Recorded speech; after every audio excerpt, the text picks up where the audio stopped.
People often overlook some of the most terrifying and interesting cryptids out there purely because of their location. So in this series, I'm going to show you some of the scariest legends and paranormal entities ever recorded, and where you can find them.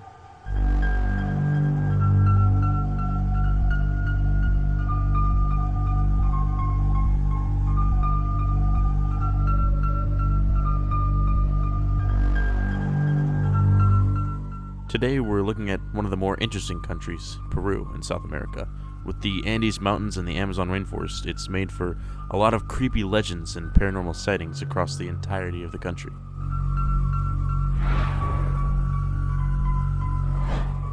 Our first creepy cryptid is called Sacha Mama. It loosely translates to Mother of the Jungle, and it resides in the heart of the Amazon. The details about it are hotly contested, but most agree that it's a snake serpent thing that's about 130 feet long and 15 to 16 feet wide. It's got 2 heads and can hypnotize prey to walk into its mouth. It stands still for a long time and blends in with the sceneries around it. Now, this may sound pretty far-fetched and extreme, but the fear comes from the fact that it can blend in with any landscape in the Amazon, and every time it moves, it shakes the sky and the earth. So if you're ever in the Amazon and you see something that looks like a large trunk fallen over, well, it could just be a giant serpent deity. To understand more about what I'm talking about, let me tell you the legend of Sacha Mama.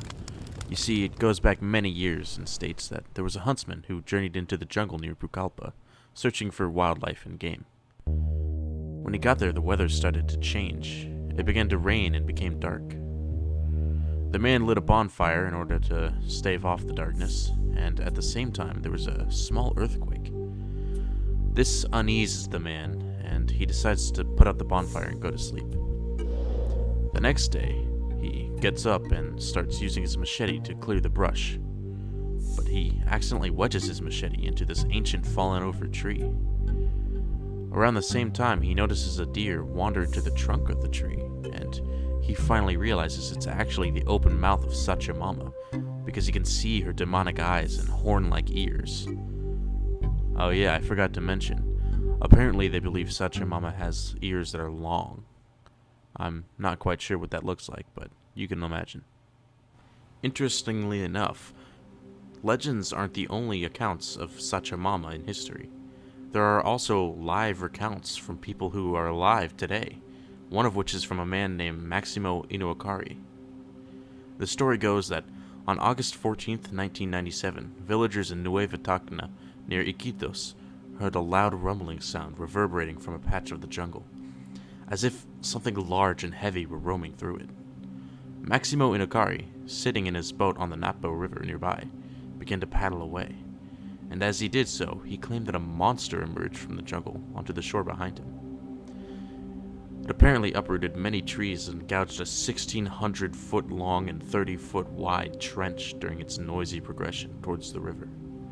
When it finally made it to the river, it created a whirlpool which sucked several boats down. At least one other man, Luis Yuma, claimed to have seen the animal. He's quoted in saying, "It looked terrible. The long black serpentine body had a huge shell or carapace in the middle that was cut off at several edges in several places. The head was fitted with feathers like an elephant's trunk. It had very large ears and an unmistakable mouth ending in a blunt rib." However, the other eyewitness, Inuakari, claimed that it was too dark to make out any details. All he saw was the animal was rather like a snake. His quote states that there was a lot of darkness, and although we were very close, we could not recognize the details of the appearance. We only knew that the animal was like a snake with its fuselage, but he could not tell whether he was crawling on his stomach or walking on his short legs like a caiman. Arnas Vasisek wrote that the testimonies of the two men do not necessarily contradict each other, as Yuma would have seen the animal on the horizon, silhouetted by the setting sun. The destruction left in the animal's wake was photographed, and the military was called in by the mayor to survey the damage. Now, while it is feared, Sacha Mama is also worshipped as a deity, believing to be a sort of goddess of the jungle, and her influence can be seen in many different cultures, many of which have nothing to do with South America. Regardless, it's pretty interesting that a legend like this exists in Peru, largely unnoticed by the outside world. Perhaps it was invented to stop people from tearing down the rainforest, or something to that nature.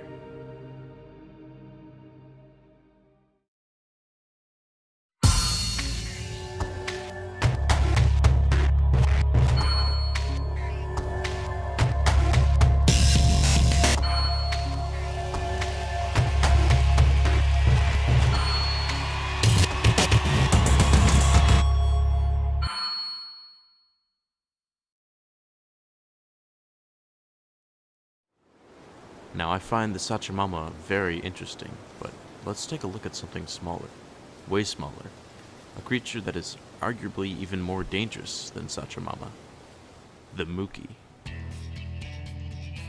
The Mookie can sort of be thought of as the gnome of Peruvian mines. It's around 2 feet and possesses no neck, but it has blonde hair and a blonde beard and dons mining equipment. He's sort of thought of as the king of the mine. Of course, if you laugh at him, you might regret it. You see, Mookie are sort of mine goblin, and they're scary because of their mining powers and other sorts of abilities and their creepy look in general.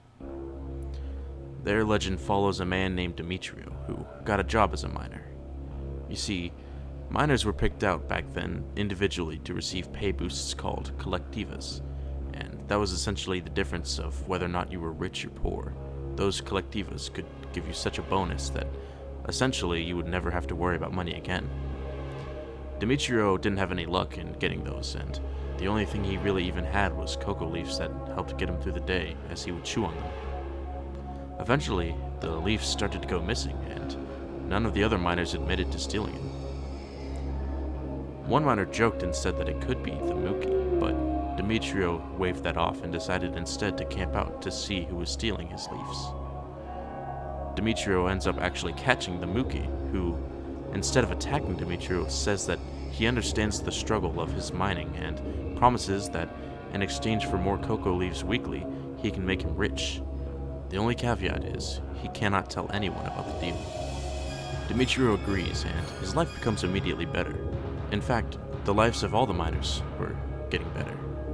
But they started talking about their deals with the Mookie, and ended up making fun of the Mookie while Demetrio decided to sit back and respect him. After visiting his psychic cousin, Demetrio learns that he's in grave danger and he should go talk to the Mookie immediately, so he goes back to the mine. The Mookie tells Demetrio that he's been respectful and good to the Mookie, so he should quit his job at the mine. So Demetrio ends up quitting and leaving the next day, which is the very same day that the mine collapsed, killing all of the other miners.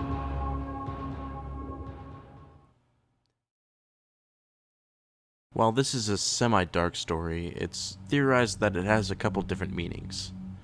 First of all, it's a cautionary tale about making fun of others or taking your luck for granted. But the Mookie also sometimes steal children apparently, and they can be beaten away with a belt if the person attacking shows no fear, so they're sort of like fairy tale creatures, which could leave some to believe that sometimes people in poverty will do whatever it takes to become wealthy. I don't know, but gnomes and snakes are okay. However, what about the paranormal occurrences?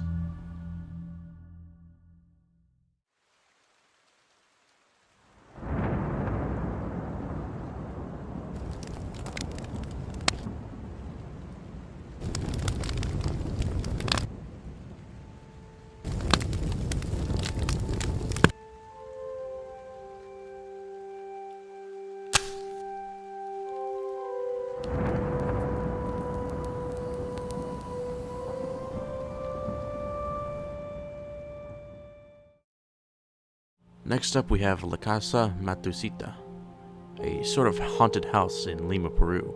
It's arguably one of the most haunted houses in South America. It sits at the avenues of Garcilaso de la Vega and España. It has many different legends to it, but the original story is that in colonial Peru, a young woman named Dervaspa Parvene immigrated to Lima from Europe. She was Persian, and she was accused of using witchcraft. although most people believe she was using this for healing. The Spanish Inquisition found out and burned her at the stake, but while she was burning, she cursed the ground that she died at. Years later, an abusive lord moved in. His servants were fed up and plot to drug him and his colleagues during a party. That night, they poured a bunch of hallucinogenics into the party's drinks and served all the colleagues and the master. They then decided to wait outside, and while they heard laughing, they presumed that everything was going according to plan, but soon the laughter turned into screaming. After the commotion stopped, the servants looked in. The businessmen had been ripped to pieces and scattered across the room. Another story tells of a priest who tried to perform an exorcism after the house was converted into a shop. The previous owner had killed his wife and their 2 children, as well as himself, after his wife was caught cheating. And the priest was heard speaking about the tortured voices of spirits. And after babbling and screaming for a while, he stopped. It was found that he had died of a heart attack. However, there have been more recent stories about this haunted house. More recently, in the 1970s, a talk show host bet that he could stay there for a week to prove it wasn't actually haunted. However, after just 4 hours inside, he was screaming and later had to be admitted into a mental asylum for an entire year after these events. It just goes to show you that the cryptids in Peru are very diverse and none have the exact same effect as the other.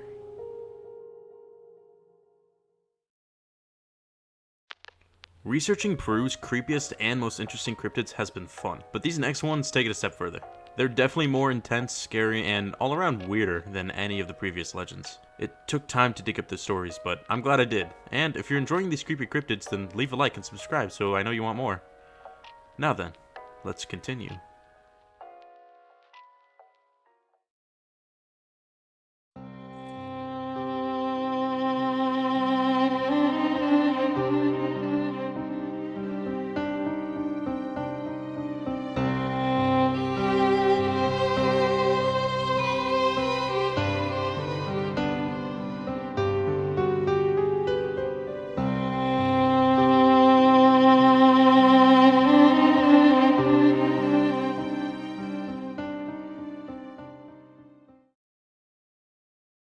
This cryptid is sort of a were-llama in the fact that it has the body of a llama and the face of a human. Apparently they were cursed by higher powers to become this creature for committing the sin of incest. They sound close when they're far away and far away when they're close. They make sounds like ar, ar, ar, which is where they get their name, Harcha. They hunt other ancestral couples and eat their brains. This one is very interesting for many reasons, so let me get into the legend of it. A man was walking home one night when he encountered the Harcha, but he was able to subdue it. The creature promised it wouldn't harm him, and he let it go. It did not go unscathed though, because it had a mark around its neck from the rope. After that, the man went home, and later he found his son in bed with the same mark around his neck. The son admitted that he was possessed because of his relationship with his cousin. He had been cursed to become the Harcha, and so the man was forced to kill his son. It may be odd, but apparently this cryptid came from the Catholic Church. They were attempting to stop the rampant incest that occurred in Andean culture back then. If you look at a lot of cryptids around the world, you'll notice that they all sort of stem from a need to either stop doing something or to start doing something, whether it be from teaching children not to steal or lie, or encouraging adults to have children in times of hardship, stuff like that. But obviously, this isn't the only Peruvian cryptid with a weird noise and harrowing lesson. Just wait to see what's next. It's a lot worse.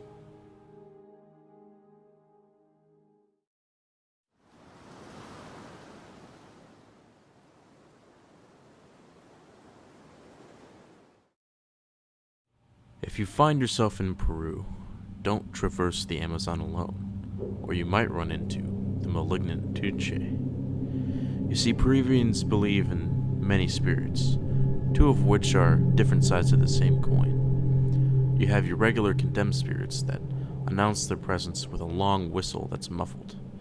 They're harmless so long as you don't interrupt their ritual of retracing their steps when they were alive. And then you have the Malignant Touche, who announces their presence with a sharp, persistent whistle. No one has ever seen one and lived. These spirits will also find you if you speak ill of them or try to imitate them. There's been a couple sightings, but the main ones come from a woman who recounts 3 that her family has had to deal with. The first is of her grandmother, who explained the dangers of the Malignant Touche to her when she was a kid. Her grandmother said that she'd know it was him from the chill in her bones when she heard the whistle. Later on that night, the grandmother fell ill, and after the woman heard the whistle of the Malignant Touche and felt the chill in her bones, her grandmother was dead. The second is of the same woman's uncle, who worked as a prison guard. Apparently a convict had escaped, and the uncle was sent along with 2 others to find the escapee. When they went deeper into the Amazon forest, they began to hear his whistling, and they felt the dread deep in their bones. They thought they saw a ghostly orb coming for them, so they ran away. The third encounter is of the woman herself. She was hanging out with her friend until very late at night. The friend offers to walk her home, but she declined it because it was only 2 blocks down the road. The friend joked that she should beware the Touche. She laughs it off and begins to head home, but on the way she hears the whistling, and she feels the dread. She doesn't even look at the whistling. She just begins to run home. The whistling steadily comes closer, and as she reaches the locked door in front of her house, she begins to bang on it, hoping that somebody will answer. The whistling comes closer and closer until it's only feet away, creeping up on her, when the mother finally opens the door and lets the girl in. After running in, she tells her mother what had happened. The next day, her friend became ill and could not remember who anyone was. Nobody knew why, but the girl believed it was because he mocked the Touche. It's interesting to see how cryptids sort of blend into paranormal in these areas. You take the fear of the forest and mix it with the fear of the dead, and the moral of the story, I guess, is to not mock the dead. That's very heavy in Peruvian culture, is to respect the dead and everything that they stood for. But I suppose if you don't respect them enough, fear will do just fine.